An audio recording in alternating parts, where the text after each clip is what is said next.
about 160,000 Jews appear to have left Spain. Some sailed for Cartagena, Africa, and some went to Arcila and from there on to Fez in the Moorish kingdoms of Africa. Others proceeded to Portugal and were allowed on payment of a large tax to enter. Some went to Navarre, France, others struggled as far as the Balkans. Some returned to Castile and were baptized. There remained, however, a large number of persons of Jewish descent, possibly as many as 3 or 4 million, who had been baptized as Christians. Many of them were received by Pope Alexander VI as refugees in Rome. It seems that the Jews could always count on the Pope to save their neck when things became intolerable in the countries that they had ravaged. This is not too strange considering that the Jews had invented Christianity in the first place, and without a doubt, remained in control of the papacy in Rome over the centuries that followed. They are, in fact, in firm control of the Catholic Church today, using it as a tool wherewith to blunt and pervert the healthy native instincts of the white race. For his aid and help to the Jews at this time, Pope Alexander VI, who was born in Spain, was contemptuously referred to in his native land as the Marrano and the Jew. Queen Isabella lived for another 12 years after the historic year of 1492.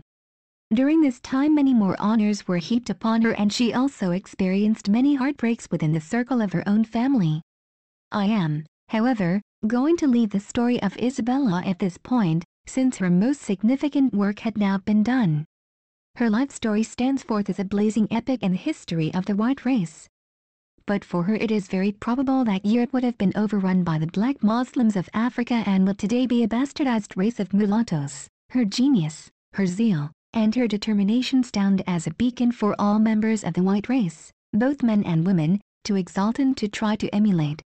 We have much to learn from the history of her struggles, both from what she accomplished, from what she failed to do, and the mistakes she made.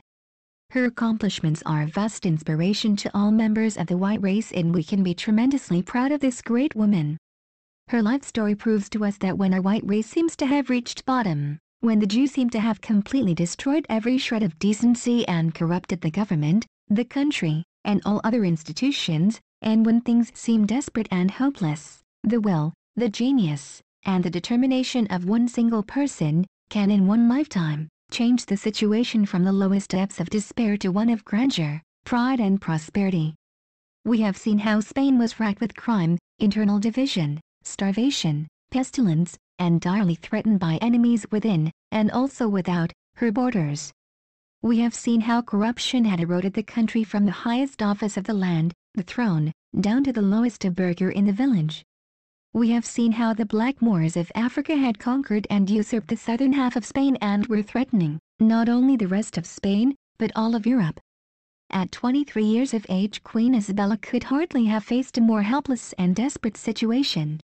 Nevertheless, in the next 20 years of her reign, by her indomitable will, her courage and her determination, she conquered all these evils. She overcame them, and she restored Spain not only to her highest former grandeur, but brought Spain to new heights never before attained. Not only did Spain reach the greatest heights in her history during Isabella's reign up to that time, but went on in the next century, partially purged of the Jews, to become the greatest power in Europe, to build a mighty empire in the New World, and to bring her art, literature and commerce to heights never before achieved by any other country of Europe. We have much to learn from her mistakes also. Her greatest mistake was her devotion to the Christian religion instead of realizing the basic value of her great racial heritage.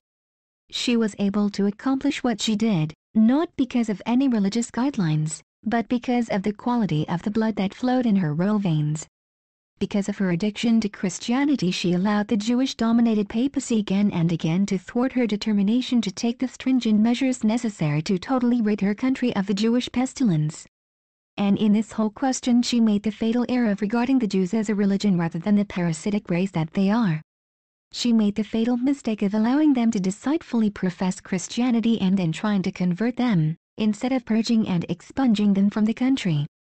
She also made the sad mistake of allowing the Moors, once they were conquered, to remain in Spain, trying to convert them to Christianity, or allowing them to become peaceful citizens of her country. What she should have done is drive every last one of them out across the Mediterranean and back to Africa so that they would not then, nor in future generations, pollute the blood of Spain. She made the unforgivable mistake of allowing 3 or 4 million Jews, who deceitfully professed Christianity, but secretly remained Jews at heart, to remain in Spain. She should have exterminated the Jewish problem completely by doing to those Jews that remained conversos the same as was done to those proven guilty in the Inquisition, or driving them from the realm. Having gathered the power and momentum to purge and cleanse the country of these treacherous alien elements, the Jews and the Moors, she should have done the job completely and thoroughly. As it was, she allowed millions of these Semites, both Moors and Jews, to remain in her country and contaminate and pollute the blood of the Spanish race further than it already had been. Centuries of Spaniards have been paying a heavy price for this mistake, and today Spain itself is inhabited by a mongrelized race with a heavy Moorish and Jewish contamination flowing in the veins of her people. From this she can never recover.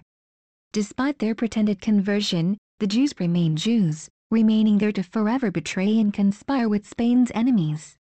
In collaboration with the Jews of England and France and the other countries, they endeavored over the next few centuries to stifle and stymie the trade and the expansion of Spain as much as possible, and in numerous cases, betrayed secrets to her enemies through the Jewish grapevine. To her credit, however, it must be said of Isabella that she did not bring about these conditions. The Jews had heavily infested Spain more than a dozen centuries before she ever came to the throne. The Muslims had already overrun Spain many centuries before she was ever born, and still occupied half of Spain at the time when she was crowned queen. But for her determination and her zeal, they undoubtedly would have caused a grave further degeneration of Spain and undoubtedly helped the Arabs and the Muslims to overrun the rest of Spain, and most probably, all of Europe. Beyond a shadow of doubt, this great queen did set back and retard the Jewish and Muslim advance by many centuries. Above all, and this we should note well, she proved to us all what one determined white person can do. By zeal and determination, by organization and leadership, the Jewish power can be broken. She did this in her lifetime, as Adolf Hitler did it in his lifetime. Let this be a tremendous inspiration to us all. Let us do likewise in our own time, in our own generation.